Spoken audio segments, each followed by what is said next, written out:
అత్యంత క్లిష్టమైనవి, బాధ్యతాయుతమైనవి. ఈ 6 గ్యారంటీలు మేమే గుర్తు చేసుకున్నామని కాదు, ఈరోజు వారు కూడా బైబుల్ లాగానో గీత లాగానో ఖురాన్ లాగానో పవిత్రంగా చేతిలో పట్టుకొని తిరగవలసిందే. ఈ 6 గ్యారంటీల నుంచి ఎవరు తప్పించుకోలేరు. ప్రతిరోజు శ్రీరామ జపం చదివినట్టు, లేకపోతే ఖురాన్ పఠించినట్టు, బైబిల్ని చదివినట్టు ప్రతిరోజు మేము ఇచ్చిన 6 గ్యారంటీలను వాళ్ళ చేత ఈ సభలో వెల్లువేయించే బాధ్యత నాది అధ్యక్ష. ప్రతిరోజు వాళ్ళతో మాట్లాడిపిస్తా. ఎందుకు అనంటే వాళ్లకు కూడా పథకాలలో ఉన్న గొప్పతనం అర్థం కావాలి, అర్థం చెయ్యాలి. అందుకే మీరు మిమ్మల్ని విజ్ఞప్తి చేస్తున్నా, రిక్వెస్ట్ చేస్తున్నా, వాళ్లకు అవసరమైనప్పుడు మైక్ ఇచ్చి వాళ్ళని ఎప్పటికప్పుడు మాట్లాడించాల్సిందిగా నేను కోరుకుంటున్నాను అధ్యక్ష. అదే విధంగా అధ్యక్ష, గవర్నర్ ప్రసంగము కాంగ్రెస్ పార్టీ మేనిఫెస్టో లాగానే ఉందని మరి పెద్దలు చాలా అనుభవజ్ఞులు కడియం శ్రీహరి గారు, వారి పట్ల నాకు గౌరవం ఉంది.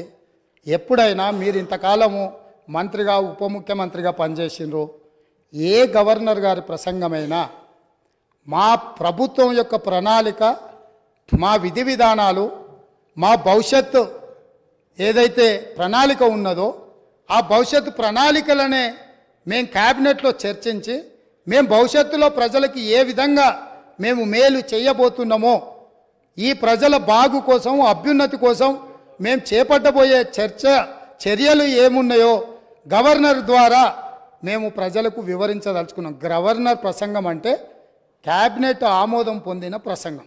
కాబట్టి గవర్నర్ గారి ప్రసంగం బల్లగుద్ది చెప్తున్న మా కాంగ్రెస్ పార్టీ మేనిఫెస్టోనే గవర్నర్ గారి ప్రసంగంలో పెట్టినాం. అది మా బాధ్యత. అది అల్లా తప్పగా తయారు చేసింది కాదు. నిబద్ధతతోని నిక్కచ్చితంగా మేమందరం కూర్చొని, ఎవరో ఒక్కరు ఎక్కడనో కూర్చొని ఏదో రాసి ఏదో ఇచ్చి ఏదో చదివించే విధానం కాంగ్రెస్లో లేదు. సమిష్టి నాయకత్వం, సమిష్టి నిర్ణయాలు, సమిష్టిగా పరిపాలన జరుగుతుంది, సామాజిక న్యాయం జరుగుతుంది. అందుకే కాంగ్రెస్ పార్టీ స్పష్టంగా చెప్పింది, 6 గ్యారంటీలతో పాటు 7వ గ్యారంటీ ఇస్తున్నాం. ప్రజాస్వామ్యాన్ని ప్రజలకు అందిస్తాము, ప్రజలకు స్వేచ్ఛనిస్తాం, ప్రజలకు సామాజిక న్యాయాన్ని అందిస్తాం, సమానమైన అభివృద్ధిని తీసుకొస్తామని చెప్పి ప్రజలకు మేము మాట ఇచ్చినాం. 2004 నుంచి 2014 వరకు తీసుకొచ్చిన సంక్షేమ పథకాలు, అభివృద్ధి పథకాలు ఈరోజు హైదరాబాద్ నగరంలో ఉన్నాయంటే ఔటర్ రింగ్ రోడ్ వాళ్ళు కట్టినరా అధ్యక్ష? అంతర్జాతీయ ఎయిర్పోర్ట్ వాళ్ళు కట్టినరా? మెట్రో రైలు వాళ్ళు కట్టినరా? హైదరాబాద్కి కృష్ణానది జలాలు వాళ్ళు తీసుకొచ్చిండ్రా? హైదరాబాద్కి గోదావరి జలాలు వాళ్ళు తీసుకొచ్చిరా? హైదరాబాద్లో ఈరోజు తీగల వంతెన మీద ఫోటోలు దిగుతున్న వాళ్ళు ఆనాడు కాంగ్రెస్ పార్టీ అధికారంలో ఉన్నప్పుడు చేసిన ప్రణాళికనే అన్న సంగతి అప్పుడే మర్చిపోయినరా? ఇవాళ మీరు నెత్తి మీద నీళ్లు చల్లుకున్నంత మాత్రాన గోదావరి తాగునీటి జలాలకు ప్రణాళిక పెట్టింది ఎవరు? ప్రారంభించింది ఎవరు? పనులు ముందుకు తీసుకొచ్చింది ఎవరు అధ్యక్ష?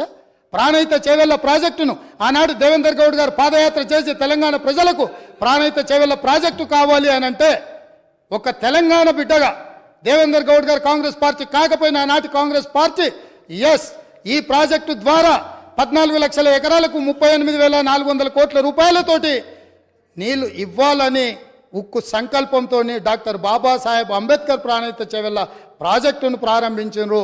పెద్దలు వెంకటస్వామి గారి సూచనతోని ఆ పేరును పెట్టినరు. పనులు ప్రారంభించి చేవెళ్లలో అర్ధాంతరంగా ఆగిపోయిన పనులకు ఎవరు బాధ్యత తీసుకుంటారని నేను అడుగుతున్నా అధ్యక్ష. ఆనాడు కాంగ్రెస్ పార్టీలో ఉన్న నాయకులు చిన్నారెడ్డి గారు లాంటి వాళ్ళు మాట్లాడడం వల్ల పాలమూరు ప్రాంతానికి, రంగారెడ్డి ప్రాంతానికి సాగునీటి ప్రాజెక్టు నిర్మించాలి, సాగునీరు తాగునీరు ఇవ్వాలి అని పాలమూరు రంగారెడ్డి ఎత్తిపోతల ప్రాజెక్టుకు 2013లోనే మంజూరు ఇచ్చి పనులను సర్వేలు చేయమని ఆదేశాలు ఇచ్చి దానికి పునాది రాయి వేసింది కూడా కాంగ్రెస్ పార్టీ కాదా అని నేను అడుగుతున్నా. ఉమ్మడి రాష్ట్రంలో చివరి జీవో నెంబర్ 69 నారాయణపేట కొడంగల్ ఎత్తిపోతల పథకానికి 8.5 టీఎంసీలతో 1,500 కోట్ల రూపాయలతో 1,07,000 ఎకరాలకు సాగునీరు తాగునీరు ఆ ప్రాంతానికి అందించాలని ప్రాజెక్టు ఆమోదిస్తే నికర జలాల కేటాయింపుతోనే ఆనాడు గవర్నర్ గారు జీవో ఇస్తే ఆ జీవోను ఈనాటి వరకు తుంగలు తొక్కిపెట్టి నారాయణపేట కొడంగల్ ప్రాంతాన్ని ఎడారిగా మార్చింది వాళ్ళు కాదా? ఈ వివక్ష వీళ్ళు చేసింది కాదా అని నేను అడుగుతున్నా అధ్యక్ష. ఇదేనా ఈ తెలంగాణ రాష్ట్రంలో తెలంగాణ వాడు ముఖ్యమంత్రిగా ఉండి తెలంగాణ ప్రాంతాన్ని పరిపాలిస్తున్నాడు అన్నప్పుడు ఎందుకు మా ప్రాంతాలు వివక్షకు గురైనాయి? మా ప్రాంతాలు ఈ రోజుకి వలసల ప్రాంతంగా ఎందుకు ఉన్నది? ఈ వలసలకు, ఈ చావులకు వీళ్ళు కారణం కాదా అని నేను అడుగుతున్నా అధ్యక్ష. అదేవిధంగా ఈరోజు నేను మాట్లాడదలుచుకున్న అధ్యక్ష, తెలంగాణ రాష్ట్రంలో డ్రగ్స్ మహమ్మారి లేకుండే, తెలంగాణ ఉమ్మడి రాష్ట్రంలో డ్రగ్స్ గురించి చర్చలు లేకుండే, గంజాయి మత్తు లేకుండే, లిక్కర్ కూడా అతి తక్కువగా ఉండే.